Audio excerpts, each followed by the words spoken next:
Okay, ನಮಸ್ತೆ sir. ನಮ್ಮ ಹೆಸರು ಬಂದು ಶಶಿಕುಮಾರ್ ಅಂತ. ಕರ್ನಾಟಕ ನಮ್ಮದು, ಬಳ್ಳಾರಿ ಜಿಲ್ಲೆ, ಬಳ್ಳಾರಿ ತಾಲೂಕು. ಏನಂದರೆ ಈಗ ರ್ಯಾಲೋ ನಾವು ಟ್ರಾನ್ಸ್ಪ್ಲಾಂಟರ್ ತಂದಿದ್ವಿ. ಟ್ರಾನ್ಸ್ಪ್ಲಾಂಟರ್ ನೋಡಿದ್ವಿ ನಾವು, ನಮಗೆ ಅದು ಸ್ವಲ್ಪ ಬೆಸ್ಟ್ ಅನಿಸಿತು. ಅಂದರೆ ಅವರು ಮಾರ್ಕೊಳಕ್ಕಾಗಿ ಅಂತ ನಾವು ಅವ್ರು ಹೇಳ್ತಾ ಇಲ್ಲ ಯೂಟ್ಯೂಬಲ್ಲಿ. ಏನಂದರೆ ರ್ಯಾಲೋದಲ್ಲಿ ಸರ್ವಿಸ್ ಹಂಗೆ ಇದೆ, ಅದರಲ್ಲಿ ಬೇಸಿಕ್ಸು ಎಲ್ಲ ಚೆನ್ನಾಗಿದೆ. ಅದಕ್ಕೋಸ್ಕರ ಅವ್ರ ಪರ್ಪಸ್ ಆಗಿ ನಾವು ಅದನ್ನು ರ್ಯಾಲೋದಲ್ಲಿ ಟ್ರಾನ್ಸ್ಪ್ಲಾಂಟರ್ ತೊಗೊಂಡಿದ್ದೀವಿ. ಅದೇನೆಂದರೆ ನಾವು ತೊಗೊಂಡಿರೋ ಕಾರಣ ಏನಂದರೆ, ನಾವು ನಮ್ಮ ಕಡೆ ಎಲ್ಲ ಭತ್ತ ನಾಟಿ ಮಾಡೋಕ್ಕೆ ಲೇಬರ್ ಸಮಸ್ಯೆ ಭಾಳ ಇದೆ. ಲೇಬರ್ ಸಮಸ್ಯೆ ಅಂದರೆ ಇವಾಗ ಸುತ್ತಮುತ್ತ ಹಳ್ಳಿಗಳಿಗೆ ಹೋಗಿ ಕರ್ಕೊಬರ್ಬೇಕು ಲೇಬರ್. ಅದೇ ಈಗ ಸಮಸ್ಯೆ ಇಲ್ಲಾರ್ದಂಗೆ ಮುಂದೆ ಹೋಗ್ಬೇಕಂತೇಳಿ ಈಗ ನಾವು ರೈಸ್ ಪ್ಲಾಂಟರ್ ತೊಗೊಂಡಿದ್ವಿ. ಅದೇ ರೈಸ್ ಪ್ಲಾಂಟರು ಪರ್ ಡೇಗೆ ಬಂದು 3-4 ಎಕರೆ ಇಡ್ತೀವಿ ಸರ್. 4 ಎಕರೆ ಇಟ್ಟರೆ ಅದು ಲೇಬರ್ಗಾನೇ ಬೇಕಾಗಿಲ್ಲ ಸರ್. ಒಬ್ಬರು ಡ್ರೈವ್ ಮಾಡೋಕೆ ಒಬ್ರು ಬೇಕು ಸರ್. ಇಬ್ಬರು ಲೇಬರ್ ಇದ್ರೂ ಸಾಕು ಸರ್. ಒಬ್ರಿದ್ರೂ ನಡೀತೆ.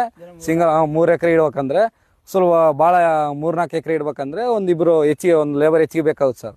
ಅದೇ ಕಾರಣ 30ಇಂದ 40 ಬರುತ್ತೆ ಅವು ಸೈಡ್ ಲಾಕ್ಸು. ಇದು 45ಇಂದ 50ವರೆಗೆ ಇರುತ್ತೆ ಸರ್. ಮೇ ಬಿ 45ಇಂದ 50 ಅಬೋ 45 ಅಬೋ ಇರುತ್ತೆ ಸರ್. ಇದ್ರಲ್ಲಿ ಬೇಕಾದ್ರೆ ಸೈಡ್ ಲಾಕ್ ಬೇಕಾದ್ರೆ ನೋಡ್ಕೊರಿ ಸರ್. ಬೇಕಾದ್ರೆ ಇಲ್ಲೆಲ್ಲ ನೋಡ್ಕೊರಿ ಸರ್. ಸೈಡ್ ಲಾಕ್ ಹೆಂಗೆ ಕಾಣ್ತಿದೆ ನೋಡಿ ಸರ್. ಈ ಥರ ಇರುತ್ತೆ ಸರ್ ಸೈಡ್ ಲಾಕ್ ಬಂದು.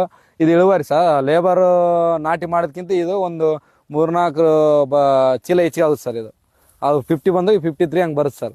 ಅದು 45 ಬಂದು 50 ಬರುತ್ತೆ ಸರ್. ಈ ಥರ ಇದೆ. ಅದೇ ಇಲ್ಲಿ ನಮ್ಮ ಮಾಮೂರು ಇಟ್ಟಿದ್ದಾರೆ ಸರ್ ಅವರು ಲೇಬರಿಂದ. ಲೇಬರ್ ಸಮಸ್ಯೆ ಹೆಂಗಿದೆ ನೋಡಿ ಸರ್. ಎಷ್ಟು ಬಂದಿದೆ ಇದು ನೋಡಿ. ಇಷ್ಟೇ ಇರೋದು, ಇದೆಷ್ಟು ಬಂದಿದೆ, ಇಷ್ಟೇ ಇರೋದು ಸರ್. ಇದು ನೋಡಿ, ಇದೆಷ್ಟು ದಪ್ಪ ಕಾಣ್ತಾ ಇದೆ ನಿಮಗೆ. ಇದು ನೋಡಿ ಸರ್.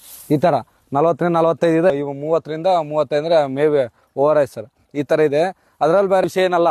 ನರ್ಸರಿ ಹಾಕ್ಕೊಳತ್ನಾಗೆ ಅವ್ರು ಹೇಳ್ತಾ ಇದ್ದಾರೆ, ಟಿಲ್ಲರ್ ಹೊಡ್ಕೊಂಡು ಮಣ್ಣು ಬೇಸು ಹಳ್ಳಿಲ್ದಂಗೆ, ಸಣ್ಣ ಕಲ್ಲು ಇಲ್ದಂಗೆ ಸ್ವಲ್ಪ ಎರೆಮಣ್ಣು ಆಗುತ್ತೆ. ಎರೆಮಣ್ಣು ಆದರೆ ಅದರೊಂದು 3 ಲೇಬರ್ ಇದ್ದರೆ ಆರಾಮಾಗಿ ನಾವು ಸೀಟ್ ಕೊಡ್ತಾರೆ. ಅದು ಸೀಟ್ ಪೇಪರ್ ಹಾಕಿ, ಪೇಪರ್ ಅಂತ ದೊಡ್ಡ ವಿಷಯ ಅಲ್ಲ ಸರ್.